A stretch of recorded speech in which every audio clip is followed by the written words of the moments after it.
Chima Mare, Yaudai, a could be at the Ujula, two way Jesus de Mare, I think the Naragale, two Jesus de Mare,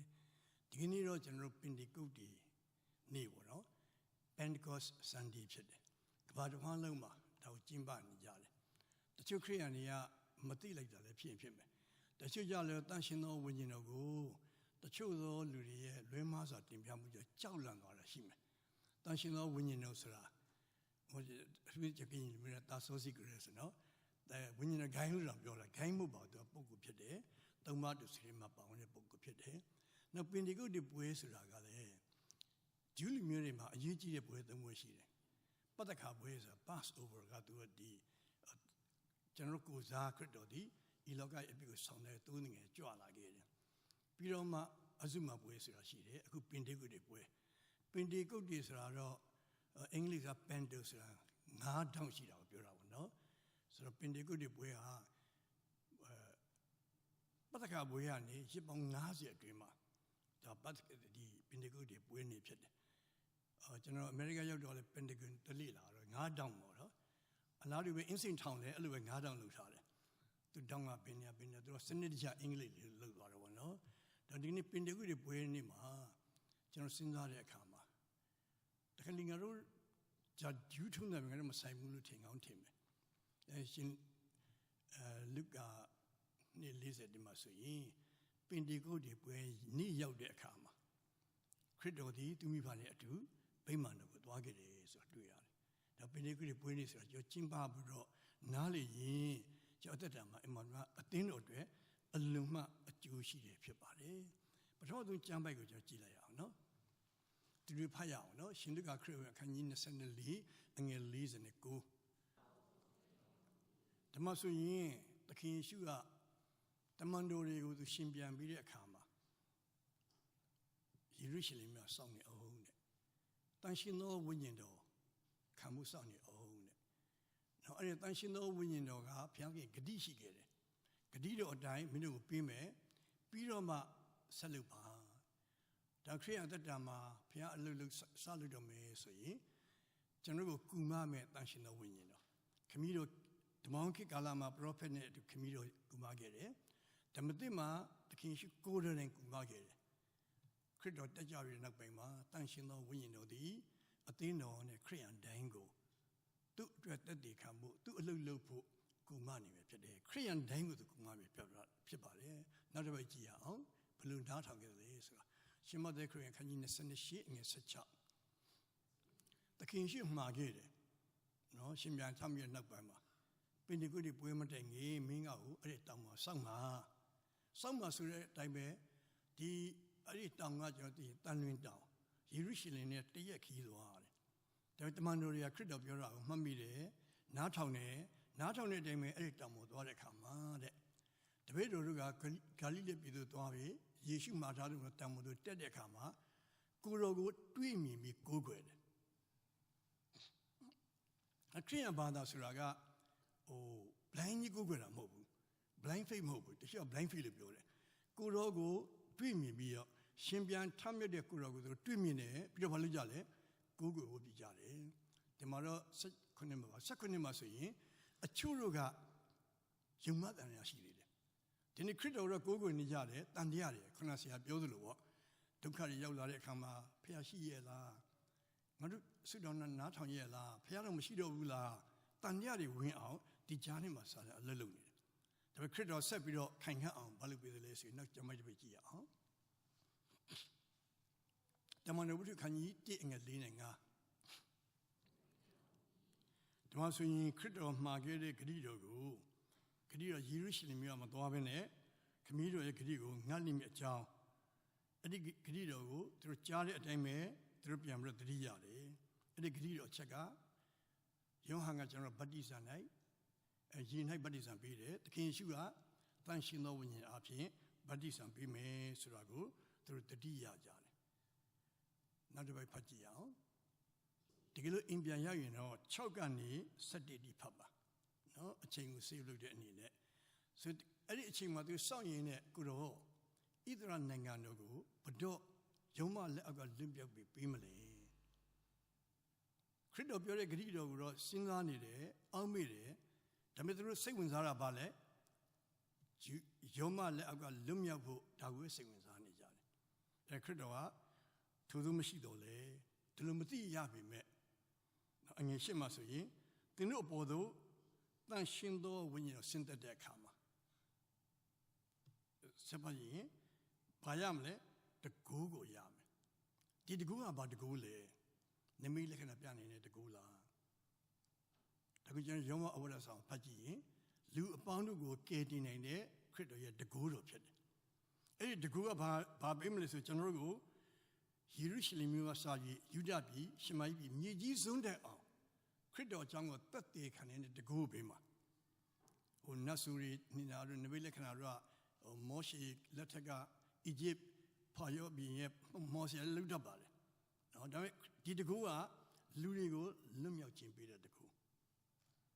ဒီတကူကိုသိလာတဲ့အခါမှာကယ်တင်ခြင်းတည်ငြိမ်ကိုရမယ်အဲ့လိုမင်းတို့တတ်သိဖြစ်မယ်တဲ့အဲ့ဒီအတွက်အသက်သေးခံရတဲ့အထိကျွန်တော်တက်တည်ဖြစ်မယ်အခုခရစ်တော်အတွက်ကိုတမန်တော်တွေကဒီလိုပြောတဲ့အခါမှာတက်တည်ဆိုတဲ့စကားကိုသူတို့ martyrs ဆိုတာအခုအာဇာနည်ပုဂ္ဂိုလ်တွေပေါ့နော်ကျမ်းစာထဲမှာဖြစ်ပျက်တွေအများကြီးရှိတယ်တမိုင်းကိုပြန်ကြည့်ရင်အခုတော့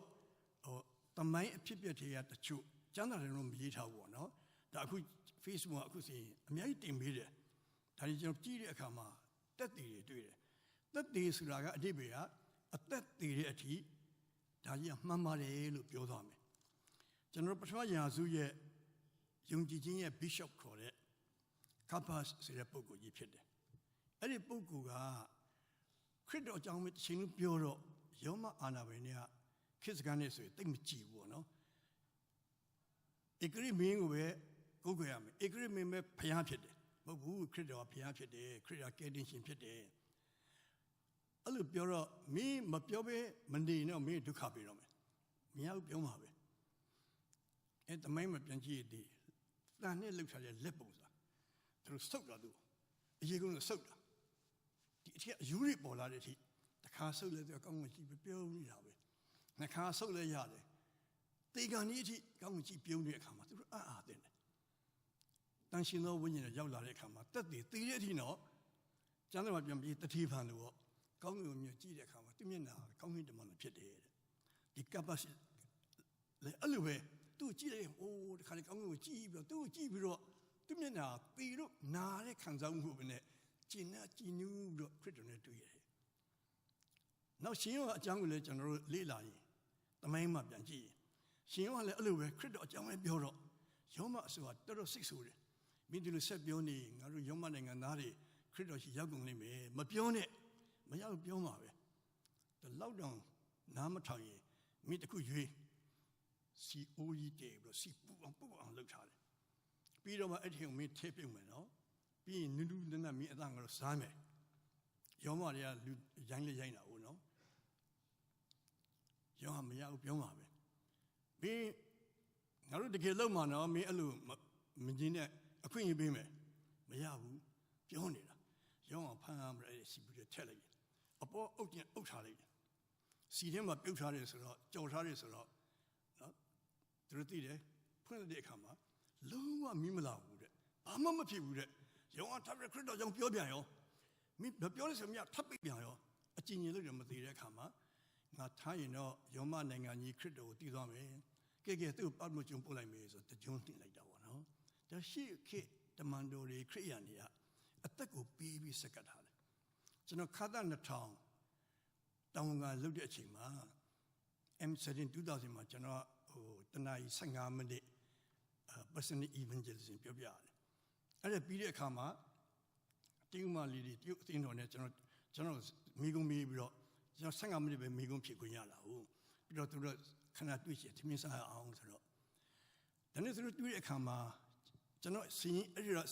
ခါသ2000 2000စရင်အရာကဘာလုံးအေးဝင်လေးပြမယ်ဆိုတော့တရုတ်ပြည်မှာအဲ့ဒီအချိန်က underground Christian လွတ်ကိုယ်လို့မရဘူးအသက်ကိုပေါင်ထားရတယ်ခရစ်တော်ယုံရင်အချိန်မြစ်တက်နေလာတာအဲ့ဒီအချိန်မှာတရုတ်ပြည်မှာခရစ်ယာန်ဘယ်လောက်ရှိလဲဆိုရင်တန်း20ရှိတယ် sorry တန်း100ဗမာပြည်လူကြီးအချင်းများတယ်ဟာကျွန်တော်သိမယုံနိုင်ဘူး ဒါနဲ့သူမိကုံးပြီးတဲ့အခါမှာငါလည်းမင်းတို့တစ်ခုပြန်မေးချင်တယ်အမေးပါမင်းတို့တရုတ်ပြည်မှာဒါလောက်ဖိနှိပ်မှုတွေခံနေရတဲ့အခါမှာတန်း200ဆိုတာယုံတာဟုတ်ရဲ့လားဒါ underground မဲ့တော့တရားဝင်ပကင်းဆိုရကခွင့်ပြုထားတဲ့ခရစ်ယာန်တွေမပါသေးဘူးအဲ့ဒီကြတော့အဲ့အသင်းတော်တွေကြတယ်တန်းနေတွေပြောတဲ့အတိုင်းပဲဟောရတယ်စင်ဆာဖြတ်ခံရတယ်အဲ့လိုမေးတဲ့အခါမှာကျုံမလေးကကျွန်တော်ဗာပြောလေဆိုတော့ brother အောင်နဲ့မင်းနာယီနဲ့ငတ်နိုင်နဲ့လဲမလားတဲ့ကျွန်တော်မေးတဲ့မေးခွန်းနဲ့တခြားစီဖြေတာအဲ့ဒီနာယီကဘာလဲဆိုကျွန်တော်ကနာယီပတ်တာဘောဓနာမပါဘူးနာယီပေးတဲ့လက်ဆောင်တွေတန်ဖိုးရှိတဲ့ကျွန်တော် omega relax အများကြီးရှိအဲ့တော့ခစ်စားတဲ့ psycho သူက psycho လို့ခေါ်တာပေါ့နော် citizen အဲ့နာယီပေးတဲ့အခါမှာစင်ကာပူရောက်တော့နာယီစိတ်ဝင်စားတဲ့အသိတော်ကြီးကျွန်တော်လက်ပဲကြည့်တယ်နာယီမရှိဘူးဆိုတော့နာယီဝယ်ပေးလိုက်တာမဟုတ်ဘူးငါကနာယီအများကြီးရှိတယ်ငါပတ်တာဝါသနာမပါလို့ဒါနဲ့သူမရဘူးတဲ့ဝယ်ပေးလိုက်တယ်ဟိုရောက်တဲ့အဲ့နာယီပတ်သွားတော့သူဝယ်ပေးလိုက်တော့ဒါနဲ့ကျွန်တော်ပြောတယ်ဘာစမိကုဘာဆိုင်လို့လဲနေကမေးတာကတရုတ်တွေတော့ဖိုးကပေးတာဟုတ်ရဲ့လားငါမေးတဲ့မိကုလည်းအဲ့ဒါဆက်ဆက်တယ်လေတဲ့ဘယ်လိုဆက်ဆက်တယ်မေးတော့အဲ့ဒီအချိန်ကခါသ2000မှာရန်ကုန်မြို့မှာပလတ်စတစ်နာရီဟာ1000ဘိုး3လုံးရတယ်နော်ဟုတ်တယ်ဆိုမှကျွန်တော်အသက်ကြီးလေးရှိသိမယ်ဒါနဲ့သူဘာပြောလဲနေရတာတဲ့ငါပြောလို့ hesitate ဖြစ်မင်းသူဝင်နေရတဲ့မင်းလေးမယ်ဆိုငါလေးဖို့အစဉ်တပဲတဲ့ဟာဘာဖြစ်လို့လဲမင်းနာရီက$400-500တန်တယ်ငါနာရီက3လုံးမှ1000ပေးရတာမင်းလေးမယ်ဆိုငါအစဉ်တပဲတဲ့အသက်ရှင်တဲ့ဖခင်ဖန်ဆင်းခြင်းဖခင်အပြည့်လုံးဝမရှိတဲ့ဖခင်ကသူ့အသက်ကိုငါတို့ပေးထားတာတဲ့ကျုပ်တွေကစီးပွားရေးတော်တယ်နော်ငါလေးငါတို့မြတ်တယ်ဘာမှမရှိဘူးတဲ့ဒါခရစ်ယာန်တွေကအသက်ပေးဖို့နေတာတက်တဲ့ခံမှုတော့လေဘင်းကြီးကိုတဲ့နေနွားအကြီးတော့တက်တဲ့ခံမှုမရတော့ဘူးကိုရီးယားကအကြောင်းပြောတတ်တယ်ဘောလုံးကအကြောင်းပြောတတ်တယ်အမလီအလွတ်ရတယ်ဘောလုံးသမားတွေကိုဒါပေမဲ့ခရစ်တော်အကြောင်းပြောစေရင်မပြောတတ်တော့ဘူးနော်တက်တဲ့ခံမှုဆိုရင်တက်တဲ့မခံရတော့ဘူးဒါပထမရာစုခရစ်ယာန်နဲ့အဲ့လိုမဟုတ်ဘူးအသက်ပေးပြီးတော့ခရစ်တော်ရဲ့တက်တဲ့ခံတော်ကြောင့်ခုနလိုခရစ်ယာန်တွေကိုညှင်းဆဲတဲ့ယောမနိုင်ငံကြီးဘာဖြစ်သွားလဲခရစ်တော်ကိုယုံကြည်တဲ့နိုင်ငံကြီးဖြစ်လာတယ်ဒါကျွန်တော်ဆုံးနေရတယ်ဗမာပြည်ဒီခရစ်တော်ဖြစ်လာဖို့ကကျွန်တော်လက်ထက်မှာပဲရှိတယ်ကျွန်တော်အရောက်တဲ့လုံမယ်ဆိုရင်ဖြစ်ကိုဖြစ်လာမယ်မြေကြီးလက်ခံလို့လည်းဖြစ်လာမယ်နောက်ကျမ်းဖတ်ကြည့်ရအောင်နော်အဲ့လိုဒါလေးနဲ့ဆက်ပြောပြမယ်သူတို့ကြည့်တဲ့အခါမှာအခုနေကျွန်တော်ထိုင်ကြည့်နေတော့ဆရာစတုံးကတခါတဲ့မြောက်တော့တက်တော်မယ်ဆိုရင်ကျွန်တော်ဘယ်လိုနေမလဲတဲ့ဘာကြီးဟာလို့ရင်ကောင်းနေလောက်ဝင်မသိတော့ဘူးနော်gazing မင်းဝတ်တူကြည့်နေတာအဲ့ဒီကြည့်တဲ့အခါမှာခရစ်တော်ကောင်းတယ်မှာနှစ်ပါးပေါ်လိုက်ဘာပြောလဲကိုရောဒီတန်ရင်တောင်ဘောကကောင်းကင်ကိုတက်သွားသလိုတဲ့တနေ့ပြန်ဆင်းလာမယ်အဲ့ဒါကိုကျွန်တော်ခရစ်ယာန်ဓမ္မသဘောအရဆိုရင်ဒါ second coming of Christ ပေါ့နော်ရှင်မဿဲတို့ရှင်လုကာတို့ဖတ်ရင်အဲ့ဒီအချိန်ကြရင်ဒုက္ခတွေအများကြီးတွေ့မယ်အဲ့ဒီအချိန်ကြမှာခရစ်တော်ကောင်းကင်ကနေဘုန်းတကူနဲ့ကောင်းကင်မှာခြံရပြီးကြွလာမယ်ဒါပေမဲ့ကျွန်တော်ဓမ္မအတွေ့အခေါ်မှာပဲခရစ်တော်ကြွလာမယ်ဒုတိယရင်ကြွလာခြင်းနဲ့အသင်းတော်ကိုတင်းဆဲမဲ့ rapture ဆိုတာရှုပ်ထွေးနေကြတယ်အငင်းပွားနေကြတယ် rapture ကျွန်တော်ပြန်ကြည့်လို့ရှိရင်တော့ကျွန်တော်ဒီကျမ်းပိုင်းတော့မပြောတော့ဘူးတစ်တဲ့အခန်းကြီး4အငယ်16ကနေကြည့်တွေ့မယ်နော်အဲ့ဒီအချိန်ကြရင်အဖြစ်ပြက်3ခုဖြစ်မယ်ကောင်းကင်တမန်မင်းနဲ့အသံပေးမယ်ကောင်းကင်မှာတဘိုးမှုန်မယ်ခရစ်တော်ကိုယ်တိုင်ကြွလာမယ်မြေကြီးမဟုတ်ဘူးနော်တန်လီတော်မဟုတ်ဘူးနော်အာကာသကောင်းကင်မှာဒါ meet in the air လို့ပြောတယ်အဲ့ဒီခါမှာပေတဲ့လူတွေကအရင်ရှင်ပြန်ထမြောက်သွားမယ်ဆရာကြီးယူဒာတန်တို့နော်ကျွန်တော်ရှိကကျွန်တော်ဘိုးဘီးတွေပြီးတော့အသက်ရှင်တဲ့ကျွန်တော်တို့ကချက်ချင်းပါသွားလိမ့်မယ်အဲ့ဒီအချိန်မှာ space ဒီဘို့လို့ oxygen ဆွတ်စရာမလိုဘူးဝိညာဏခန္ဓာကိုယ်နဲ့ခရစ်နဲ့တွေ့မယ်ခရစ်တော်ဒါကိုပြောပြနေတယ်မင်းတို့ဒီလိုကောင်းကြီးမင်္ဂလာရမယ်နော်ပြီးတော့မှတမန်တော်တွေပါဆက်လို့ကြည့်ရအောင်ရှင်မဿဲ24 29နဲ့30ဖတ်ကြည့်အောင်နော်ဒါခုနပြောတဲ့ခရစ်တော်ဒုတိယကျင်ကြွလာခြင်းနဲ့ပတ်သက်ပြီနော်ဆက်ဖတ်သွားရနောက်တစ်ခုကြည့်လိုက်အောင်နော် တမန်တော်2အငယ်14မှာတမန်တော်တွေကစောင့်နေနေဘာလို့ကြလဲလူကစောင့်မှုစီရင်တော်တော်ခက်တယ်နှောက်နေရမကြိုက်ဘူးနော်ကျွန်တော်အခုမော်လမြိုင်ဘက်ကိုသွားရင်ပြန်လာအဲ့ဒီတနေရာရှိတယ်9 နာရီတခါတနေ့တော်တော်ကြာတယ်စောင့်မကြိုက်ကြဘူးတချို့တခါစွတ်မောင်းသွားတာပဲအဲ့လိုမျိုးနော်ဆိုတော့ကျွန်တော်တို့တမန်တော်တွေစောင့်နေဘာလို့လဲဆိုဖတ်ကြည့်အောင်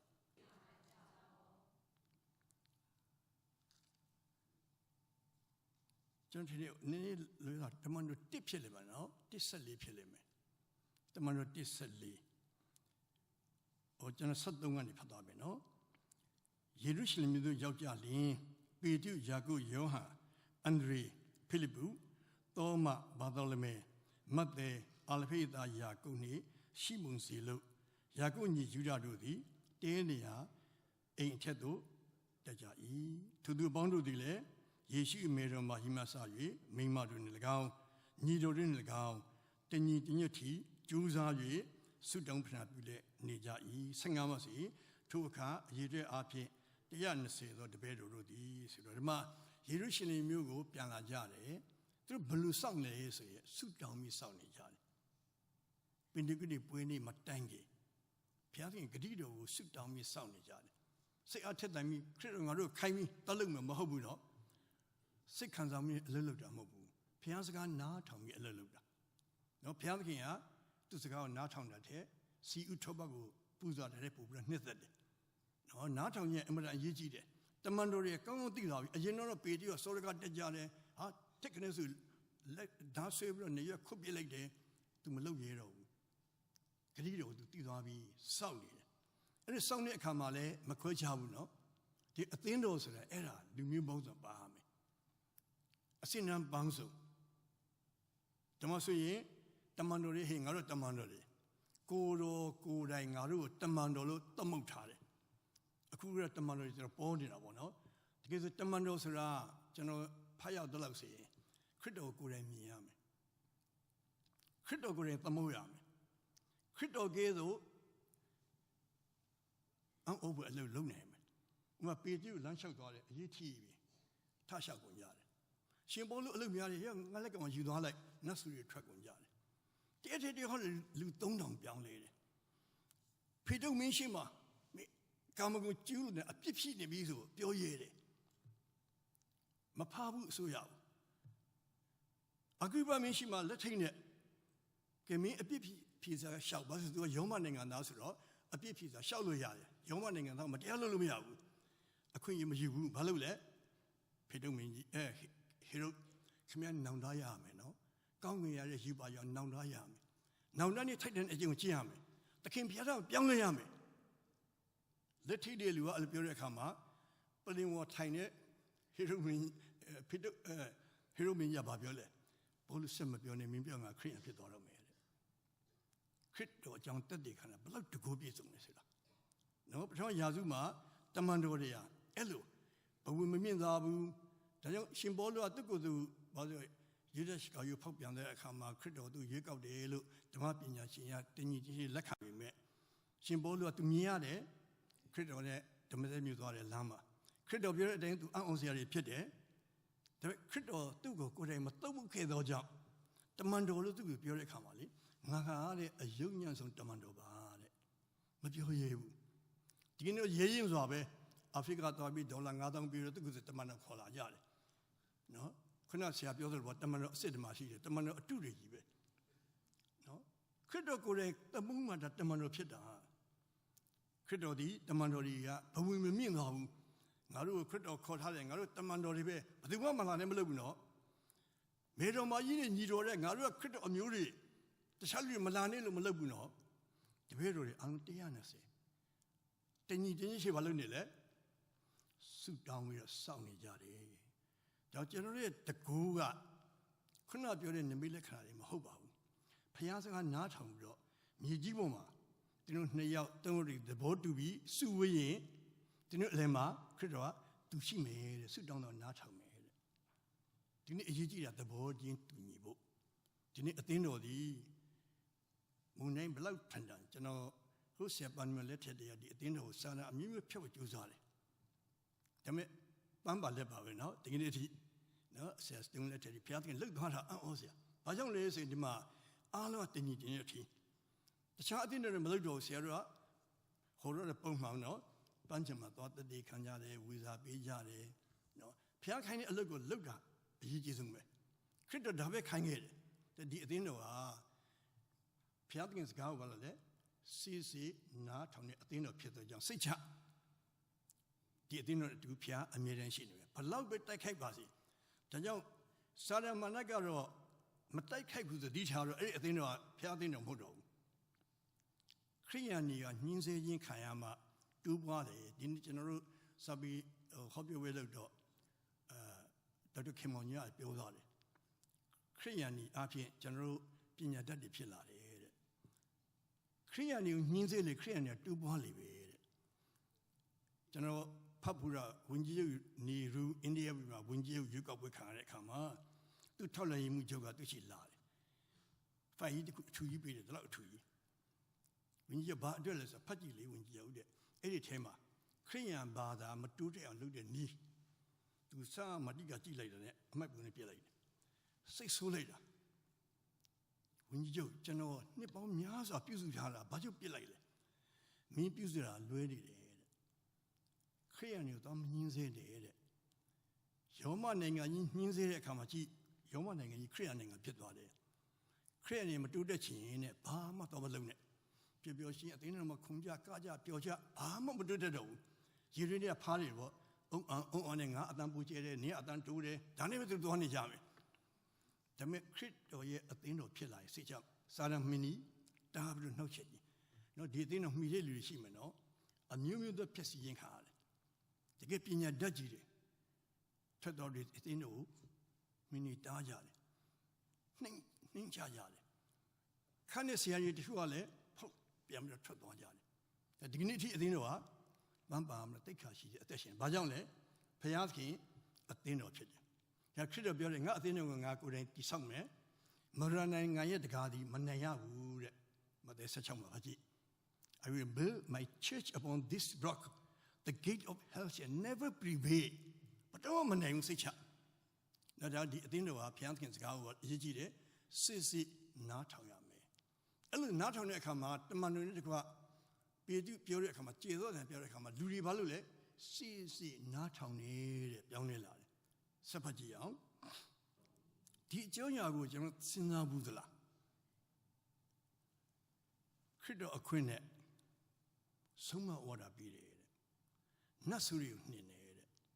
နိမိတ်လက္ခဏာကိုပြတယ်တဲ့စဉ်းစားကြည့်နော်ခရစ်တော်အခွင့်နဲ့လုံနေတယ်နော်ခရစ်တော်တို့အတိမတ်ပြီလားပြုခရစ်ဘာပြောလဲမင်းတို့ကလုံးဝမသိဘူးတဲ့အလင်းမသိဘူးတဲ့ I never knew you တခါမှမင်းတို့ကမသိဘူးတဲ့ခရစ်တော်အခွင့်နဲ့လုံနေတယ်နော်ဘိန်းစားတွေအယက်သမားတွေပြည်တစားတွေပြောနေတာမဟုတ်ဘူးဒီလိုလုံနေတဲ့လူတွေကိုပြောတာခရစ်တော်ကသူ့အခွင့်နဲ့မသိဘူးတဲ့မသိတဲ့အပြင်ဘာပြောသေးလဲအတ္တမမှုကိုပြုတဲ့လူတွေတဲ့အတ္တမဆိုတာကဓမ္မအကြောင်းကိုလွဲချော်ရင်အတ္တမမှုပြုတဲ့လူပဲဒါခရစ်တော်နောက်ဆုံးပြောတဲ့စကားတော့ပြင်းထန်တယ်ငါထမခေါ်သွားတော့တဲ့ရေယုံမဟုတ်ဘူးနော်အတိအလင်းပြောတာခရစ်တော်ပြတ်တယ်နော်ဒီနေရာမှာနော်အာမနာဘူး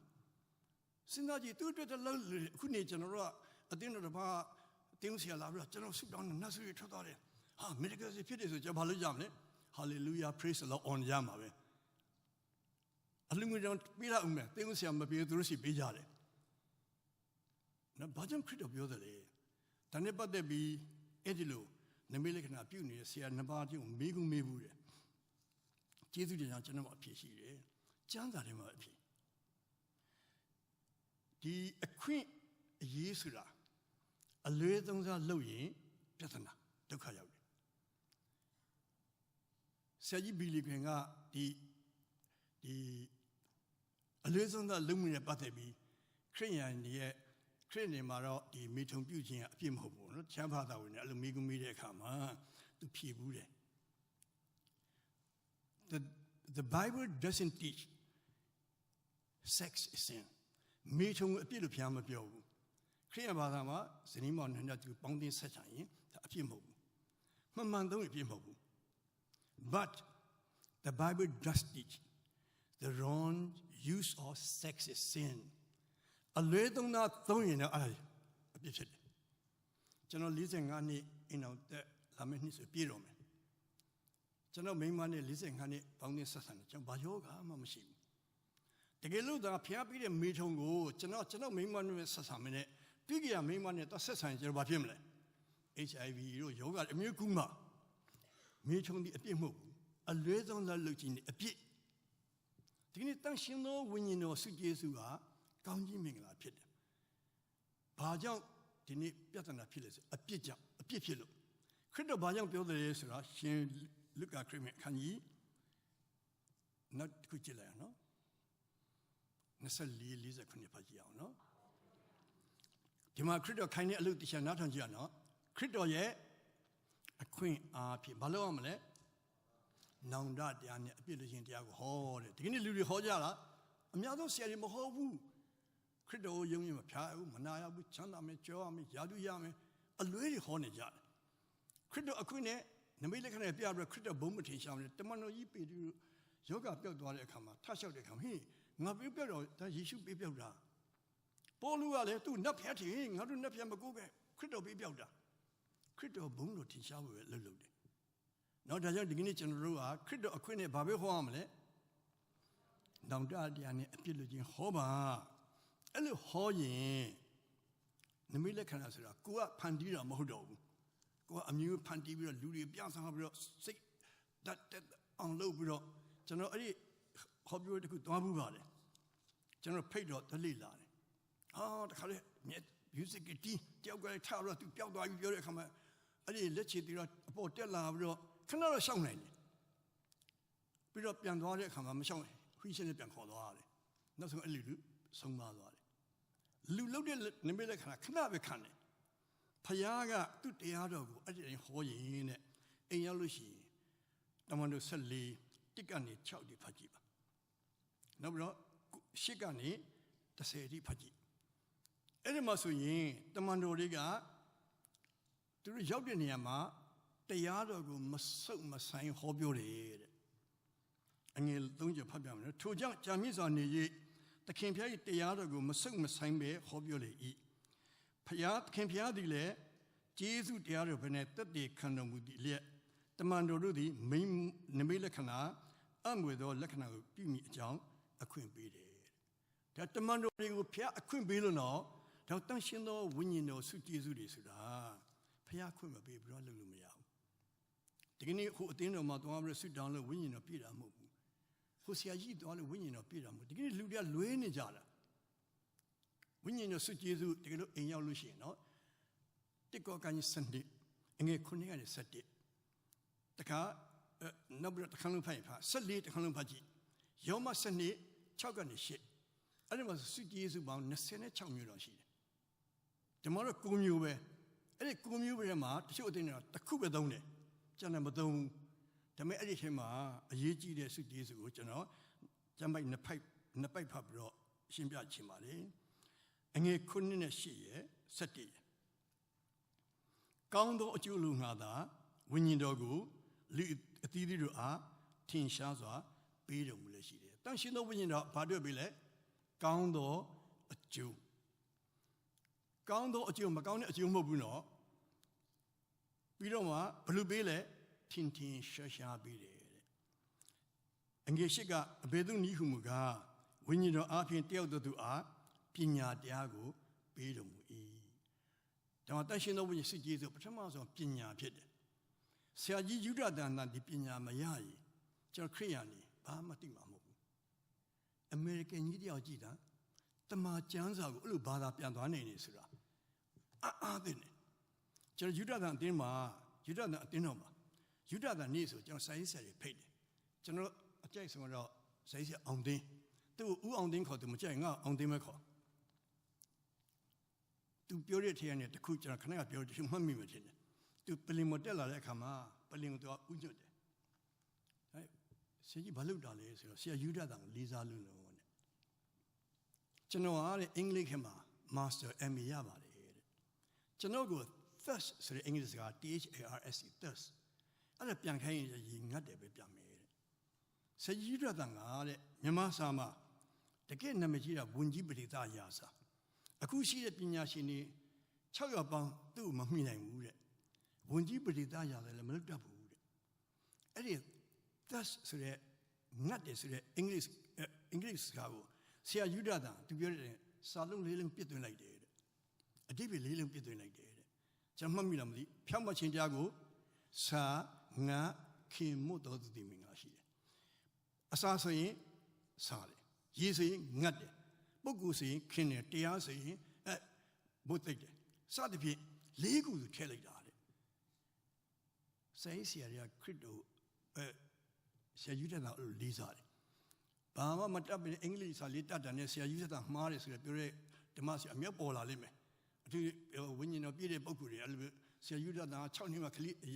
လူတယောက်ပြောင်းလဲတယ်ဆိုတော့ဝေဖန်ကြတယ်စာတန်းတော့လုပ်ကြတယ်ကျွန်တော်စာဖတ်တာဝါဒနာပါတယ်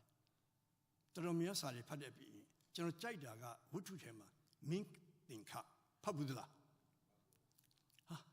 မိုးလင်းထိကျော်ဖတ်တာသူစာဖတ်ကြည့်နော်တချို့မဖတ်လို့အိန္ဒိယရောက်သွားတယ်စာကြည့်ထိတ်တွေအင်္ဂလန်ရောက်သွားပြန်ပြီဟာကမ္ဘာလုံးရောက်သွားတယ်တနေ့သူမေးတယ်ဆရာကြီးဒီလောက်လူတွေစိတ်ဝင်စားအောင်ဘုဒ္ဓရာရအောင်ဆရာကြီးဘေစာရေးဆရာများမှီးပြီးတော့ရေးတယ်လေတဲ့သူဘယ်လိုဖြေမထင်လဲနိုင်ငံခြားစာရေးဆရာတင်နေမယ်နော်သူဖြေတဲ့အဖြေကကျွန်တော်အားတင်တယ်ဗျာဒိတ်ကျမ်းမှာရေးတဲ့ယောဟန်ကိုအမိပြုရေးတယ်တဲ့ယောဟန်အကြောင်းဖတ်ကြည့်ဗျာဒိတ်ကျမ်းဖတ်ကြည့်အာရှတစ်ခုလုံးအသင်းတော်9ပါးရောက်သွားတာဘယ်အသင်းတော်ကဘယ်လိုအပြည့်ရှိတယ်ဘယ်အသင်းတော်ဘယ်လောက်ချမ်းသာလဲဥမာနောက်ဆုံးလော်ဒီအသင်းဆိုအရင်ချမ်းသာတယ်အဲ့လိုလေးပြောပြီးတော့ကောင်းကင်ကိုရောက်သွားပြန်ပြီဟိုးစာနိုင်ငံရေးမိအိုင်နဲ့ချရမည်အကုန်လှည့်သွားတာတဲ့အဲ့ဒါမိပြီးရေးသောကြောင့်ဒီလောက်လူတွေစိတ်ဝင်စားတယ်တဲ့တခြားဆိုင်ရေးဆရာတွေကဆရာယူဒတန်ကိုဒီလိုချီးကျူးဝင်မယ်ကျွန်တော်ခရိယန်တွေကမတတ်တစ်ခေါက်အင်္ဂလိပ်စာတတ်ရင်ဆရာယူဒတန်ကိုဝေဖန်ပြစ်တင်နေတာသိဝန်းနေစရာကောင်းတယ်နော်ဒါကြောင့်ဆရာယူဒတန်ကပညာတည်ရတယ်အဲ့ဒီဝိညာဉ်စုကျေးဇူး26မျိုးလုံးကိုဘယ်သူပေးတယ်လဲတချို့ထင်တာဟိုအသိတော်သွားမှရမယ်ဟိုပလက်လန်လဲမှရမယ်ကြက်သိန်းထားမှရမယ်အဲ့ဒါပဲလိုက်ပြီးတော့ဟိုဘာသာစကားရမှရမယ်ပဲကျန်တာတစ်ခုမှမပြောဘူးနော်ဆက်တကိုဖတ်ကြည့်အောင်ဤအခွင့်ရှိသမျှတို့ကိုတပါးတည်းသောဝိညာဉ်တို့သည်ပြုပြင်၍လူအသီးသီးတို့အားအသီးသီးခံရသောအခွင့်ကိုအလိုတော်ရှိသည့်တိုင်ဝေငှလေရှိတယ်ဘယ်လိုပေးလဲတန်ရှိသောဝိညာဉ်ကိုပေးလို့ရတယ်ဆရာကြီးဘီလီကွင်လည်းပေးလို့မရဘူးဘယ်နီဟင်းလည်းပေးလို့မရဘူးနော်အခု prophet တွေလည်းပေးလို့မရဘူးဘယ်လိုပေးလဲတန်ရှင်သောဝိညာဉ်တော်ပေးဒါကြောင့်စုကျေးဇူးအထူးတွေရှိပေမဲ့တဲ့ဝိညာဉ်တစ်ပါးလည်းရှိတယ်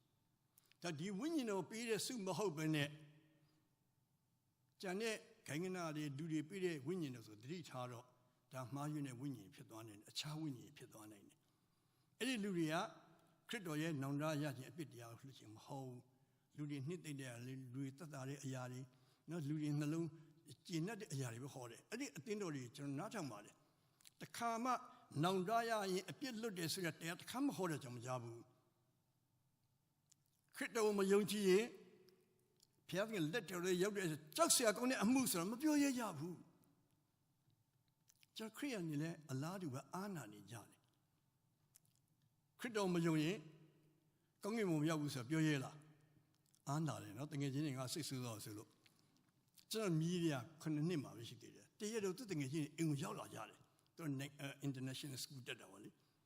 သူတကယ်ချင်းရောက်လာဖို့တဲ့သူတို့ကလည်းနှစ်ချင်းခံကျင်တယ်ဟာ9နှစ်ချင်းခံမယ်ကျွန်တော်အားတယ်ဒါတမီးတို့ဘာဖြစ်လို့လဲအေရတက်တဲ့ခါအေစရာဧကရီဆိုတော့အေလို့ခေါ်ကြတယ်အေရပြောတယ်တဲ့ယေရှုမယုံငရဲသွားမှာငရဲမသွားခြင်းလို့ပါတဲ့ပြောရတယ်တမီးအဲ့လိုမပြောရဘူးလေမြေဆုံးမတယ်သခင်ရှိယုံကြည်ရင်တန်တရားစီရင်ငရဲကလွတ်တယ်နော်မယုံလို့ရှိရင်တော့အဲ့ဒီကမလွတ်နိုင်ဘူးဆိုတာဒါတွေတိချရှင်းပြသူတို့ခရီးဆိုတဲ့လိုပဲပြောတယ်နော်ကျွန်တော်အသက်ကြီးလာတဲ့အခါမှာဒီပလိုမစီတိတ်ဖြစ်တော့မပြောကြဟုတ်လားအာနာလေခရစ်တော်ကြောင့်ပြောရင်ငါဟိုဘာသာရေးယူရလူထင်မယ်ဆိုတော့မပြောရကြဘူးနော်ဒါပေမဲ့ရှေ့တမန်တော်တွေကအဲ့လိုလုပ်ကြတယ်တန်ရှင်သောဝိညာဉ်တော်ကဘာပေးမလဲဒီတန်ရှင်သောဝိညာဉ်တော်ပေးမယ်ဘယ်အချိန်မှမရတယ်လေတ တုံသွားလို့လားပက်လက်လာလဲသွားလို့လားအခြားတော့ဘာစကားပြောလို့လားကျမ်းစာထဲမှာတော့တခုမှမဟုတ်ပါဘူးဘယ်ချိန်ရလဲဆိုတမန်တော်တို့ကျွန်တော်ပထမရာစုအသင်းတော်ရဲ့အခြေခံအကောင်းဆုံးအဲ့ဒါတွေမလွဲသားနဲ့ဒါကြောင့်ရှေ့တမန်တော်ရဲ့ယုံကြည်ချက်အပေါ်မှာပရောဖက်တွေတည်ဆောက်ခဲ့တယ်တန်ရှင်သူကျွန်တော်သာနာပြုတွေတည်ဆောက်ခဲ့ပြီးအဲ့ဒါကျွန်တော်ရှိပြီးသားအဲ့ဒါကမလွဲဘူးအမှန်တရားရေးကြည့်တယ်ဘယ်ချိန်ရတယ်လဲဆိုရင်တမန်တော်ဝတ္ထုနှစ်ကိုအိမ်ရောက်ရင်တိကျဖတ်တော့14ကနေ36တမန်တော်ပေတုတရားဟောတာ3မိနစ်မကျော်ဘူး3ချက်ပဲသူဟောတယ်အရင်မူသမားတွေငါအရင်မူတာမဟုတ်ဘူးပရောဖက်ယောလလက်ထက်လို့ပြည့်စုံခြင်းဖြစ်တယ်နောက်ဒါဝိဒ်ကိုမပုတ်ဆောက်လို့ထင်တာမဟုတ်ဘူးဒါခရစ်တော်ပြောတာနောက်ဆုံးအချက်ကတော့အငယ်36မှာထိုကြောင့်သင်တို့သည်လက်ဝါးကထဲမှာကွက်မြတ်သောယေရှုကိုဘုရားသခင်သည်ခရစ်တော်အရာ၌၎င်းအစိုးရသောအရှင်ရာ၌၎င်းခန့်ထားတော်မူသည့်အကြောင်းကိုဣသရေလအမျိုးသားအားအမှန်သိစေလို့ဆိုဟောခဲ့တယ်ခရစ်တော်ရဲ့နှုတ်ကပတ်တော်ထက်တော်တန်လည်းပါတွေးဆောင်မှုတီဆူမှုမပါဘူးနော်ဓမ္မဂီတတော်မပါဘူးထင်တယ်သူတို့ဒါပဲဟောတာဒီနေ့ကျွန်တော်တို့အဲ့လိုအသင်းတော်တွေကိုတချို့ကရန်ကုန်ကဖြတ်ဆိုကြတယ်တချင်းကြဘူးလေကိုရောမပါရင်လေဘယ်လိုအစားပြုမလဲဒီနေ့အေဝံလိဆရာတွေကဘယ်လိုလုပ်နေကြလဲအဆိုးကြောမပါရင်လေဘယ်လိုအစားပြုမလဲအဆိုးကြောမပါရင်တရားမဟောတတ်တော့ပထမရာစုတရားမရှိပါဘူးဓမ္မ3မိနစ်လေးပဲဟောလိုက်တာအငယ်39ကိုဖတ်ကြည့်အောင်ထိုသူတို့သည်ကြားရလျင်စိတ်လုံးပူပန်ခြင်းရှိ၍ညီကိုတို့အဘယ်သို့ပြရမည်နည်းဟု၍ပေတုမဆောက်၍အခြားသောတမန်တော်မိကြတယ်ဘုရားသခင်နှုတ်ကပတ်တော်တကူပါပြီသားဟောလိုက်တာနဲ့နှလုံးသားဒါခရိယန်ဘာသာဆိုတာကအုံနောက်နဲ့သိလာတော့မဟုတ်ဘူး heart to heart talk နှလုံးသားချင်းစကားပြောတာနော်ကျွန်တော်တို့တခါရင်အဲ့ဒါနားမလည်တော့ဘုရားသခင်ဝိညာဉ်တော်လမ်းပြခြင်းမရှိတော့အဲ့ဒါနားမလည်သေးဘူးနားလည်လာလိမ့်မယ်တော့ဆုကျေးဇူးရတဲ့အခါမှာဒါကျွန်တော်ဗာနားလည်တယ်ကျွန်တော်မျက်လုံးချင်းစကားပြောတော့နားလည်တယ်ဟုတ်တယ်နော်အပြိုလေးတယောက်ကိုဟိုကလူကြီးလေးကခဏခဏကြည့်အိမ်ပြန်ပြီးတော့မမေရဲ့ဖះကျောင်းသွားတယ်ဟိုကောင်လေးကျမခဏကြည့်တယ်ဘာဖြစ်လို့လဲမေးစရာလို့လားမလို့ဘူးနော်ဒီဘဲငါ့ကိုခိုက်နေဆိုတာကမျက်လုံးချင်းစကားသိနေကြပြီဒါပေမဲ့နှလုံးချင်းစကားမပြောတတ်ကြသေးဘူးတမန်တော်ကြီးတရားတော်ပဲဟောတယ်ဗတ္တိဇံဆရာပြောတယ်ဒါပဲနောင်တရမယ်တဲ့မရောက်ရင်နဲ့ဆုံထားတယ်နော်အကုန်ခုတ်ပစ်ပြီးတော့မီးရှို့လိုက်မယ်တဲ့ယုံမစစ်သားရောက်လာကျွန်တော်ဘာလုပ်ရမလဲတဲ့ဒီမှာတတိပြီ heart to heart နှလုံးသားတွေကတကယ်မြစ်တာနဲ့ဟောတဲ့အခါမှာတတိပြီအေးမင်းတို့မတရားမလုပ်နဲ့နော်စစ်သားလုပ်ပြီးတော့မင်းအာနာမလုပ်အလွဲဆောင်မလုပ်နဲ့ကျွန်တော်တိုင်းပြည်မှာဝိညာဉ်တော်လှုပ်ရှားလို့အတင်ဟောရင်ကျွန်တော်တိုင်းပြည်ကြီးကပြည်သူချင်းပါစစ်သားမဟုတ်ဘူးနဲ့ပြည်သူအချစ်တော်တွေဖြစ်လာလိမ့်မယ်အခုကနေရလာတဲ့ကျွန်တော်ဘာလုပ်ရမလဲမင်းတို့ပုံမကောက်နဲ့ဒီနေ့အခုကနေပိုကောက်နေမဟုတ်ရင်လက်စားပြီးတော့ရှော့ကောက်တယ်ခရစ်တော်ရဲ့တရားကြားတဲ့အခါမှာအခုကနေလေမဟုတ်တော့ဘူးရဲတော့ဘူးနှလုံးသားပြောင်းလဲလာတယ်သူတို့မေးလာတာတော့အတင်းခိုင်းတာမဟုတ်ဘူးမင်းတို့အခုမကောက်နဲ့ပြောတာမဟုတ်မေးလာတော့မှဖြေတာဘာလို့ကမလဲတဲ့လူတွေကဟိုနှစ်စီတစ်ထည့်ပေးလိုက်တမန်တော်ကြီးစဟောတဲ့အခါမှာဒါပဲနောင်ရတရားဟောတဲ့အခါမှာလူတွေကမေးလာဒီမှာလဲဘာလို့ရမလဲတဲ့တမန်တော်ကြီးအဖြူကြည့်အောင်38မှာပေတရုကလည်းသင်တို့အပြစ်ကိုလွတ်စေခြင်းကနောင်တရ၍တရားဥမြမချင်းယေရှုခရစ်နာမ၌ဗတ္တိဇံကိုခံရလို့တို့ပြုလျင်တန်ရှင်သောဝိညာဉ်ဒီဟုသောဆုကျေးဇူးခံရလိမ့်မယ်ကျွန်တော်နှစ်ခုပဲယူကြတယ်နောင်တရဗတ္တိဇံခံရင်တို့ပြုရင်ဘာရမလဲတန်ရှင်သောဝိညာဉ်တော်ဆုကျေးဇူးရပြီမသိကြဘူးဆရာကြီးထံသိတယ်သူအခြားတော့ဘာစကားမပြောပါဘူးသူပက်လက်လာမလဲပါဘူးကြက်သိမ်းလည်းမထပါဘူးကျွန်တော်တောင်မဒေသတစ်ခုရောက်တော့တောင်မဒေသယူသွားတယ်ဆရာကြီးတဲ့ကျွန်တော်တန်ရှင်သောဝိညာဉ်ရပြီတဲ့ဟာမင်းဘယ်လိုသိလဲဆရာကြီးတရားဟောနေတုန်းတဲ့ကျွန်တော်အမွေးတစ်ခုလုံးထောင်လာတယ်တဲ့သူကြက်သိမ်းထားတာပြောချင်တာတောင်မသားဆိုမပြောတော့အမွေးတွေထောင်လာတယ်မဟုတ်အဲ့ဒါဝိညာဉ်တော်ရတာမဟုတ်ဘူးခရစ်တော်လက်ခံတဲ့ဒီကြုံမရတာပြန်ရှင်းပြအဲ့လိုလားတဲ့သူကျွန်တော်နောက်တွေသတ်ပြီးတော့လုပ်တော့မလို့ဟေးမလုပ်နဲ့အောင်လို့မင်းရတာမဟုတ်သေးဘူးလို့တကယ်ကျွန်တော်တရားဆရာတွေကလည်းအမှားဟိုရင်သူများပြောရင်လည်းကိုယ်ချင်းမြင့်နေလက်ခံကြည့်ရတယ် အဲ့ဒါသူတို့ကိုလေဝင်းမှာကြိတ်ဆုံကြောက်ပြီးဆွေးပြီးတော့ပြင်လေတဲ့နေသေးတဲ့တရားဟောဆရာတွေဖြစ်လိမ့်မယ်နော်ဖျားခင်တောင်မကြိုက်ဘူးအဲ့လိုဟောတဲ့အခါမှာ၃ချက်ပဲနံပါတ်1ဘာလုပ်ရမလဲနောင်တရရမယ်နံပါတ်2ဗတ္တိဇံခံရမယ်နံပါတ်3တန်ရှင်းသောဝိညာဉ်တော်စုကျေးဇူးရပြီတဲ့ပြန်ကြည့်ပါစုကျေးဇူးအများကြီးတင်းတောက်လူကြီးတဲ့တန်ရှင်းသောဝိညာဉ်စုကျေးဇူးသူများကိုဆုံးမတတ်တာလဲတန်ရှင်းသောဝိညာဉ်စုကျေးဇူးပေးလူတာလဲဝိညာဉ်တော်စုကျေးဇူးအတင်းတို့မှာတေးချ admin လုပ်ပြီးနိုင်လားဝိညာဉ်တော်စုကျေးဇူးအများကြီးဆာလံတချင်းဆုံနေတာခုနကတချင်းနေတာဒါနဲ့နှလုံးသားလေးဆိုတဲ့အခါမှာလူတွေကပြောင်းလဲတာအများကြီးဖြစ်ကုန်ကြတယ်။ဘာကြောင့်လဲဝိညာဉ်စုကျေးဇူး။ဒါကြီးကျွန်တော်မှရရင်သိရင်ဒီစုကျေးဇူးခံရမယ်။ကောင်းပြီနှစ်ချင်းခံပြီးပြီ။နောင်တရပြီနှစ်ချင်းခံပြီးပြီ။ဝိညာဉ်စုကျေးဇူးရမှန်းသိပြီ။ဟာငါတို့ပြည့်စုံပြီဆိုကျွန်တော်ရှောက်လို့မရဘူးနော်။အသင်းတော်မှာပြန်တက်ဖို့အရေးကြီးတယ်။တချို့ကအဲ့ဒါရပြီဆိုရင်မလေတော့ရှောက်ထွက်တော်တာပဲ။ထွက်မှာပေါ့ရောက်တဲ့နေရာမှာကောင်းကျွေးတာဟုတ်ကြက်သားဝက်သားတပ်ပြီးတော့ကြက်ကောင်းစားတော့အိမ်မှာကောင်းမစားတော့အပြင်မှာထွက်ကြတယ်တချို့အမျိုးသမီးတွေအိမ်မှာအလုပ်မလုပ်တော့တရားအဲ့လိုပဲအိမ်ဝင်လူသားကြီးကောင်းစားတာဟုတ်အိမ်မှာကြတော့ဟင်းချက်ရမယ်သမင်းချက်မချက်ချင်တော့ဘူးအိမ်ဝင်လူတရားဝိညာဉ်တော်ဘာပြင်းမှုကျွန်တော်ခိုင်းတာမဟုတ်ဘူးတာဝန်မဲ့ဆိုတော့ခိုင်းတာမဟုတ်ဘူးအသင်းတော်မှာသူတို့ဆက်ရှိပြီးတော့ဘာလို့လဲကြည့်အောင်ငွေ41အဲ့ဒီစကားကိုနှလုံးသွင်းမိတယ် heart ကိုထိတယ်ထိတဲ့အခါမှာလက်တွေ့အလုပ်လုပ်တာငွေ41သူစကားကိုအသင်းနှလုံးသွင်းမိတော့သူတို့ဒီဗတ္တိဇံကိုခံ၍သူနဲ့ယူတဲ့အပြင်3000မြလောက်တော့ကြည်စမ်းတမန်တော်ကြီးတရားဟောလိုက်တဲ့အခါမှာ18လူမျိုးတော့တမန်တော်ဟောတဲ့ပင်ဒီကုတ်ဒီပွင့်ရောက်တဲ့အခါမှာသူတို့ကဝိညာဉ်တော်အခွင့်ပေးတဲ့အတိုင်းပဲဟောတယ်ဟိဘဲဘာသာနဲ့ဟောတယ်ကျန်တဲ့18မျိုးပြန်ဖတ်ကြည့်တဲ့မှာလူမျိုးတွေအီဂျစ်တွေပါတယ်ယောမတွေပါတယ်ပန်ဖုဒပြည်သားတွေပါတယ်နော်ဂါလိလဲသားအကုန်ပါတယ်သူတို့ဘာသာနဲ့နားလည်နေတယ်ဒါကြောင့်တန်ရှင်သောဝိညာဉ်ရဲ့အမျိုးသောဘာသာစကားလူဘာသာစကားကောင်းကင်တမန်စကားလည်းမဟုတ်ဘူးလူတွေနားမလဲစကားလည်းမဟုတ်ဘူးတင်းဓာရီအများကြီးလွဲနေတော့အသင်းတော်တွေမှာလူတွေအဲ့ဒီလွဲပါတဲ့နောက်ကိုလိုက်နေကြတယ်အဲ့ဒီအများသောသူခရစ်တော်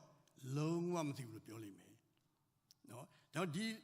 ရောက်တဲ့အခါမှာတမန်တော်တွေကငါတို့ဝိညာဉ်တော်တွေပြည့်ပြီးငါတို့တော့မလူတော့ဘူးလို့မဟုတ်ဘူးနော်အသင်းတော်ဆိုတာအမှန်တန်အရေးကြီးတယ်ဖျားခင်ကျန်တဲ့အဖွေအစည်းတွေပြန့်ပြတ်သွားမယ်အသင်းတော်ဘယ်တော့မှမပြတ်ဘူးဘာဆက်လုပ်တယ်လဲဒီလူတွေ42ကိုဖတ်ကြည့်အောင်သူသူများတို့ဒီကဲဘာလုပ်လဲဩဝါဒခံတယ်ယောမဩဝါဒစာကောရိန္သုဩဝါဒစာဂလာတိဩဝါဒစာကြီးပဲဖတ်ကြလားမဖတ်ကြဘူး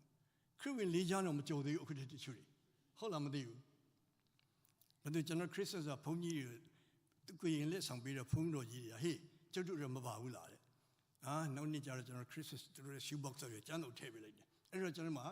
ဓမ္မသစ်နဲ့ဆန္ဒတုတ်တာမရှိတယ်ဟာတလောက်ကြတော့ဆရာတို့ကြီးကတိကြောင်ခဏကြောက်ခဲ့ပါအောင်ကျွန်တော်ရောက်သွားတော့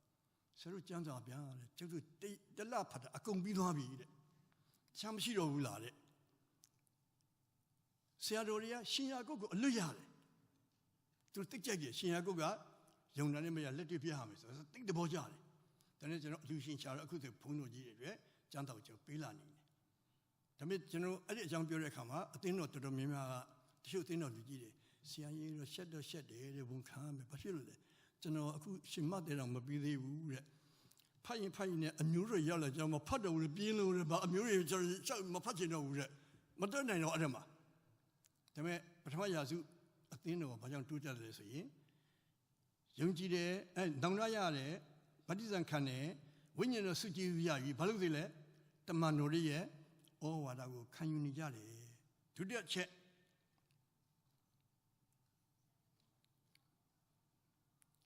အပေါင်းအသင်းဖွဲ့တယ် fellowship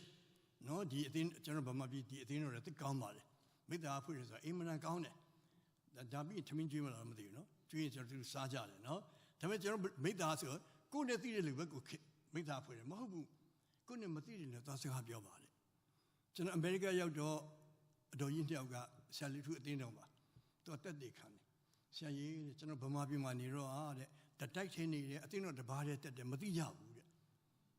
သူကသူနဲ့အသက်ကြီးတဲ့မိသားဖွဲ့ဆိုင်တယ်အမကြီးဗမာနေလဲဖတ်ဆောက်တာတိုက်အခမ်းမလောက် အဲ့ဒါကျမရဲ့အပေါ်တက်ပဲတဲ့မသိဘူးတဲ့ဘာမှတက်လဲဥနောမှာတဲ့မသိကြဘူးဟိုရောက်တော့မှမိသားရတော့မှသိကြတယ်ဒီနေ့မိသားဆိုအမှန်အရေးကြီးပါတယ်အတင်းတော်မှာတယောက်တယောက်ဖိမကူညီဖို့ပြီးတာနဲ့တချို့စီရင်အနောက်မထိုင်နေဆရာကောင်းကြီးပြီးတဲ့အနောက်ကထွက်သွားရောမသိကြဘူးဘာမှမသိလိုက်ဘူးကောင်းကြီးရိုက်တော်ပြီအဲ့လိုဖို့ဘူးနော်အတင်းတော်မိသားအရေးကြီးတယ်တတ်တဲ့တစ်ချက်မုံဖယ်ရမယ်ဒါလည်းကျွန်တော်ပြောမှုရခြင်းတယ်ပွဲတော်မင်္ဂလာဆိုတာပုတ်ပုတ်တန်မဟုတ်ဘူးနော်ဘယင်တကာရဲ့ဘယင်အရှင်တကာရဲ့အရှင်တနည်းပြန်စားရမှာပြင်ဆင်ရတယ်ကျွန်တော်ရဲ့တမုံခွဲတွေသူ့အဖေက military attaché ဆိုတော့အင်္ဂလန်သွားရမယ်ဒါနဲ့အင်္ဂလန်တန်ရောလာပြီးသင်မေးတယ်ဘယင်မကြီးတွေ့နော်လက်ကိုအတင်းဖိမနှုတ်ဆက်နေဖိပြီးနှုတ်ဆက်အင်္ဂါတက်ချင်လို့ရှိရင်ကျွန်တော်အင်္ဂါတက်ချင်တော့ဘာပြောလဲနည်းနည်းစကားကြမ်းကြမ်းပြောမယ်ဆိုရင်ဣပါမယ်ဆိုရင်မကောင်းဘူးနော်ရှစ်ပေါင်းဆိုရင်မကောင်းဘူးဒါပေမဲ့အင်္ဂလိပ်ဘီမရတွေ့အဲ့လိုပြောလို့မရဘူးအင်္ဂလိပ်ဆိုရင် may go to bathroom may go to toilet နော်သူနဲ့တွေ့ရင်ရင်ချင်းကြီးပြောရတယ်ဘယ်လိုပြောရလဲဆိုအင်္ဂါတိတ်တက်ချင်ပြီအေးတာကိုရှုပေါက်ချင်ရှုပေါက်မယ်အဲ့လိုတော့မပြောနဲ့တဲ့ဘယ်လိုပြောရလဲဆိုသင်ပေးတာ I am waiting ကျွန်တော်စောင့်နေပါတယ်တဲ့ဘာလို့စောင့်လဲ the call of my nature တဘာဝတရားကြီးခေါ်တာစောင့်နေတယ်တဲ့အဲ့ဒီကိစ္စတဘာဝခေါ်တာနော်ဘယ်လိုကခလီတော့ဤတော့ဘာလို့ပြောလို့မရဘူးနော်နေတော့ရှုတော့ဘာလို့ပြောလို့မရဘူးခေါ်လာရင်မရတော့ဘူးနော်တခါလေမပြေးတခါလေလမ်းမထွက်သွားလိမ့်မယ် I'm waiting the call of my nature တဘာဝတရားကြီးခေါ်တာစောင့်နေပါတယ်ဘယင်ကလေးဘယင်နဲ့တွေ့မဲ့ကျွန်တော်တို့ပွဲတော်မင်္ဂလာပါလဲယူသေးလာရဲ့လားပြင်ဆင်လာရဲ့လားဒီတစ်ပတ်တော့ငါသွားလိုက်အောင်မယ်အပြစ်လွတ်တယ်နောက်တစ်ပတ်တော့ငါမသွားသေးဘူးငါအပြစ်လုပ်မိတယ်အဲ့ဒါမဟုတ်ဘူးနော်ပွဲတော်မင်္ဂလာလည်းဆိုရင်ကျမ်းစာပြောတယ်ထိုမုံကိုစား၍ထိုခွက်ကိုတောက်တော့အခါကတည်းမှာသခင်ဖျားကြွလာသည့်အချက်ကိုကြွလာသည့်တိုင်အောင်တက်တည်ပြရမယ်ကျွန်တော်ခရိယာတက်တာပါဇက်ကြီးရဲ့ lip service မဟုတ်ဘူးအသက်ရှင်ပြရမယ်ဒီနေ့ကျွန်တော်ကြည့်ပြီးတော့တခြင်းတပုတ်ပြောတယ် I can see in you the glory of my king မြင်မိလားကျွန်တော်လူတွေကကျွန်တော်ကြည့်ပြီးတော့ခရစ်တော်မြင်ရလားဒီကနေ့အဲ့လိုနှလုံးသားထဲမှာခရစ်တော်နဲ့ပြည့်ဝဝိညာဉ်နဲ့ပြည့်ရင်ဒီအခွင့်ကိုရမယ်ဒါမှတန်ရှင်းသောဝိညာဉ်တော်ပင်တကုတွေပွဲနေကိုပြန်ကြည့်ရင်အော်စရာကောင်းတော့လူပြောတဲ့စကားမဟုတ်တော့ဘူးနော်လူတိုင်းနားလေကောင်းကင်ထဲမှာပြောတဲ့စကားမဟုတ်တော့ဘူးနော်လူတိုင်းနားလေစကားနဲ့ဘုရားသခင်ကလူမျိုးတိုင်းကိုစပြီးလုပ်တဲ့အချိန်မှာအဲ့ဒီကစပြီးတော့တခါလေအင်းဝင်တွေကပြန့်သွားတယ်ကြည်စမ်းဒီကနေ့ကဘာကျွန်တော်တိုင်းပြည်ထိရောက်လာခဲ့တယ်ဒါဒီကနေ့အဲ့ဒီလိုဘုရားသခင်ပေးတဲ့တာဝန်ကိုကြည်ပြင်ဖို့ကျွန်တော်တို့ကဘုရားသခင်ခိုင်းတဲ့အခါမှာလောကမှာလူဖြစ်တော့ကြောင့်သုံးခုတော့လုပ်ရမယ်ဒီဓမ္မဆရာကြီးတယောက်ကပြောတော့ကျွန်တော်ဗမာလိုနဲ့စီတော့ပြန်လိုက်တာကလောကဝတ်ကြည်လို့ရှိရင်အနေမခက်ဘူးမိသားဆိုလူတယ်နော်ငါခရိယန်ဆိုတော့တယောက်တည်းတည်တတ်နေလို့မရဘူးငါတယောက်တည်းကိုယ့်ကိုဖျက်ရှိခွင့်မရဘူး community အစည်းအဝေးလာဖို့လာရတာနော်တဲ့ခရိယန်တက်တာဆိုတာဂျွန်ဝက်စလီပြောဘူးတဲ့တတိတခြားနေခြင်းသည်ခရိယန်မပီတာတဲ့လက္ခဏာပဲတဲ့ခရိယန်ဖြစ်လာမိသားအလိုတယ်ကိုယ်ဂိုင်းတစ်ခုတည်းမှကျန်တဲ့အဖွဲတွေနဲ့အခုကျွန်တော်တို့စာပေဆွေးနွေးပွဲလုပ်တည့်ရတာလုပ်တဲ့အခါမှာ Catholic Father ကဝန်ခံတယ်ကျွန်တော်တို့ Catholic ပြိုးကျေးသူမဂ္ဂဇင်းထုတ်တာတဲ့နှစ်130ကျော်သွားပြီဟုတ်အီတလီဘီဒီခက်တဲ့ကဒီကနေ့အထိမပြတ်တာဘာကြောင့်လဲဆိုကျွန်တော်မိသားနေသွားတယ်တဲ့အခုတွေ့တော့ဘာလို့ကျွန်တော်အတိုင်းဝင်ဖြတ်လာဟုတ်အခုတော့အိုးဒီမှာဂိမ်းမောင်းဆိုလာတော့အကုန်ဖြတ်တော့မယ်တဲ့ကဲသိမိသားလို့တယ်နော်ဒါဒီကနေ့အသက်တာမှာလောကမှာနေစဉ်ဘုရားသခင်ကောင်းကင်ဘုံဒါတွေတိုက်သွားခိုင်းတာမဟုတ်ဘူးနော်ဘာလို့ရမလဲလောကကိုကြည်ရင်ကျွန်တော်တို့အနေမခက်ဘူးလောကကိုမကြည်ရင်အပေခံရလိမ့်မယ်ဒုတိယချက်ကယာစာဖို့ဆိုတာအစိုးရမင်းဆိုတဲ့အခါမှာယုံမ73တစ်ပဲကျွန်တော်ယူပြီးတော့တယူစာနေရတယ်အစိုးရဆိုတာမဟုတ်တာလုပ်တဲ့လူတွေကိုဒဏ်ပေးဖို့ဓာတ်ခိုင်းတာတဲ့ကောင်းတဲ့လူတွေကိုကွယ်ကာပေးဖို့အဲ့ဒီအစိုးရရဲ့တာဝန်ကိုကြည်ရာဇဝတ်ကြည်ရင်နဲ့အချိန်မပြတ်ဘူးတဲ့ဒိုင်လာပြန်ကြည့်ရာဇဝတ်ကြည်တယ် ရာဇဝတ်အကြီးဆုံးဘုရင်ရဲ့အဖို့ကိုကြည့်တယ်သူကိုကိုတဲ့သူတိုင်းပြည်ကိုသူအခြေခံနေတဲ့နေဘုခဒ်နေဇာရုပ်ထုကိုကိုရမယ်ဒါနဲ့မကိုကိုဘူးအမြင့်ဆုံးသောဖခင်ရဲ့စကားပဲနားထောင်တယ်ဘုရင်နေ40တိုင်ကလာဝင်ကြီးချုပ်ရာမပြုတ်ဘူးနော်နေဘုခဒ်နေဇာသူ့သားတော်ဗေလေတရှာဇာပြီးတော့ဒါဟိမင်းကြီးဆိုင်းရက်ဆိုတဲ့ကုရှိမင်း40လုံးနန်းကြီးဝင်ကြီးဖြစ်တယ်ရာဇဝတ်ကြည့်ရင်အခြေမပြတ်ဘူးဘယ်ရာဇဝတ်ကြည့်ရမလဲကောင်းကင်ကိုနဲ့မြေကြီးကိုဖန်ဆင်းတဲ့ဘုရင်တကာရဲ့ဘုရင်အရှင်တကာရဲ့အရှင်ရဲ့စကားနားထောင်ရင်ဘယ်တော့မှအခြေမပြတ်စိတ်ချဘယ်ဘုရင်လက်ထက်မှဖြစ်စီလို့မရဘူးနောက်ဆုံးတစ်ချက်ဓမ္မဝတ်ကြည်ရင်တဲ့အသိမခက်ဘူးတဲ့ဒီကနေ့ဓမ္မဝတ်ကြည်ဖို့ဘုရားသခင်ကျွန်တော်ကိုခိုင်းလိုက်ပြီအသင်းတော်တွေကိုအသင်းခရစ်တော်ဘယ်လိုမင်းပါလဲဝိညာဉ်တော်သည်အသင်းတော်တို့အားအဘယ်သို့မိန့်တော်မူသည်ကိုနားရှိသောသူမျိုးတွေကကြားပါစေဒီကနေ့ကျွန်တော်နားများသည်တန်ရှင်သောဝိညာဉ်တော်ပင်ဒီကုတ်ဒီပွဲနေမှာမိန့်မာတဲ့စကားကိုကြားဖို့အဖြစ်မြတ်စွာသောမင်္ဂလာနဲ့ပြည့်စုံမှုဒီကျမ်းပိုက်လေးဘက်ကိုတော့ရောက်အလွတ်နှလုံးသွင်းစေခြင်းအလွတ်ကျက်တာမဟုတ်ဘူးနော်နှလုံးသားထဲမှာအမြဲမှတ်မိဖို့ရှင်လုကာခန်းကြီး7အငယ်29-28ဒါဖတ်ပြီးတော့ကျွန်တော်ညှိကုန်ချုပ်ပါမယ်29မှာထိုသို့မိန့်တော်မူစဉ်တွင်မိန်းမတယောက်သည်လူအစုထဲကခေါ်၍ကိုယ်တော်ကိုလွယ်သောဝမ်းနှင့်စုတော်မူသောသားမြတ်သည်မင်္ဂလာရှိတယ်တဲ့ကိုရောကိုချီးကျူးတယ်မေတော်မာကြီးကိုချီးကျူးတာကိုရောကိုလွယ်တဲ့ဝမ်းအမှမင်္ဂလာရှိတယ်ဒီကနေ့ဆရာတုံးကိုရတဲ့မိခင်နော်ဒီမှာဆရာကြီးကိုရတဲ့မိခင်ကျွန်တော်ရတဲ့မိခင်တွေကိုသူများချီးကျူးရလားသူ့အမေကြနေတော့နှုတ်ကြမ်းလိုက်တယ်ဆိုမသွားဘူးပဲနော်မိခင်ချီးကျူးခရစ်တော်ဒီကဏ္ဍ၄ခုလုံးဖြစ်ပြောတယ်ကိုယ်ကာယကြီးထွားတယ်ကျောင်းရင်မချွတ်တဲ့ဘူးပညာတိုးပွားတယ်ပညာလည်းမချွတ်တဲ့ဘူးဖျားရှိမြင်ရတယ်ဝိညာဉ်ရေးမချွတ်တဲ့ဘူးလူရှိလူမှုရေးမျက်နှာရတယ်ကဏ္ဍ၄ခုလုံးဖြစ်မျိုးတိုးတက်တယ်ဒီနေ့ကျွန်တော်တို့ကိုခရစ်တော်ကသူ့နဲ့တဒနဲ့တူစေချင်တာယောမရှိ29ကိုဖတ်ကြည့်အာဒာနိဧဝပုံပြတ်သွားတယ်ဒါပေမဲ့ကျွန်တော်တို့ခေါ်တာသူနဲ့တဒနဲ့တူဖို့ဟိုဆရာကြီးတူဖို့ဒီဆရာကြီးတူဖို့မဟုတ်ဘူးနော်ဟိုမင်းသားတွေဟိုမင်းသမီးတူဖို့မဟုတ်ဘူးခရစ်တော်နဲ့တဒနဲ့တူရမယ်အဲ့လိုဆိုရင်ကျွန်တော်မိခင်တွေကိုလူကြီးချီးမွမ်းလိမ့်မယ်မင်္ဂလာရှိသေးတယ်ပြောတယ်နော်ခရစ်တော်ကအာမင်ဟာလေလုယာမပြောဘူးသူချီးကြောမကျင်တတ်တယ်လို့မပြောဘူးကောင်းတယ်လို့မပြောဘူးဘာပြောလဲနားထောင်ရအောင်အငယ်28ကိုတော်ကဘုရားသခင်နှုတ်ကပတ်တရားတော်ကိုနာ၍ကျင့်ဆောင်တော်သူသည်မြတ်စွာသောမင်္ဂလာဖြစ်စုံတယ်တရားတော်ကြားပြီနာယူနေမကဘာလို့ရမလဲကျင့်ရမယ်စောင့်ရှောက်ရမယ်အဲ့လိုစောင့်ရှောက်ခြင်းအဖြစ်ဂရနီအသင်းတော်သည်ယူရီးယားနိုင်ငံသာမကမြန်မာနိုင်ငံကြော်ပြီးတော့ကဘာကြီးတိုင်အောင်မြတ်စွာသောမင်္ဂလာနဲ့ပြည့်စုံတဲ့